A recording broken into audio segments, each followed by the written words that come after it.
আমরা সকলেই সেখানে উপস্থিত ছিলাম। এর ইংরেজিটা হবে all of us were present there. all of us were present there. আমাদের উভয় সেখানে উপস্থিত ছিলাম। আমাদের উভয় সেখানে উপস্থিত ছিলাম এর ইংরেজিটা হচ্ছে both of us were present there. both of us were present there. Next যে বাক্যটা আছে সেটা হচ্ছে আমাদের প্রত্যেকেই সেখানে উপস্থিত ছিলাম। এর ইংরেজিটা হবে each of us was present there. each of us was present there. আমাদের অধিকাংশ সেখানে উপস্থিত ছিলাম। most of us were present there. আমাদের অনেকেই সেখানে উপস্থিত ছিলাম। many of us were present there. আমাদের মধ্যে একজন সেখানে উপস্থিত ছিলাম। one of us was present there. one of us was present there.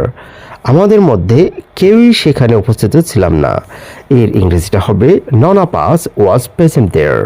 এখানে একটু জিনিস বলে রাখা ভালো, সেটা হচ্ছে none of us, one of us and each of us, এইগুলোর পরে যে ভার্বটা বসবে সেটা হচ্ছে সিঙ্গুলার হয় সব সময়। মনে রাখতে হবে one of us একজনকে বোঝানো হয়েছে, none of us কাউকে বোঝানো হয় নাই, and each of us একক যে কোনো প্রত্যেককেই, ওখানে যারা আছে তাদের প্রত্যেককেই আলাদা আলাদা করে বোঝানো হয়েছে। যাই বন্ধুরা, আমরা যখন সাবজেক্ট ভার্ব এগ্রিমেন্ট করব অথবা রাইট ফর্ম অফ ভার্ব করব, এগুলো কিন্তু আমাদের জন্য অনেক উপকার হবে। যাই বন্ধুরা, আমরা এরকম ধরনের বাংলাগুলোও শিখলাম এবং ইংরেজিটাও শিখলাম।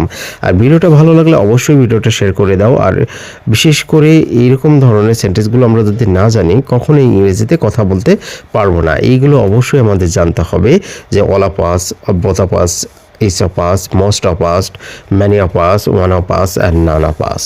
যাক বন্ধুরা, ভিডিওটা ভালো লাগলে অবশ্যই শেয়ার করে দেবেন, কারণ যারা জানে না এই বিষয়গুলো তারা যেন জানতে পারে।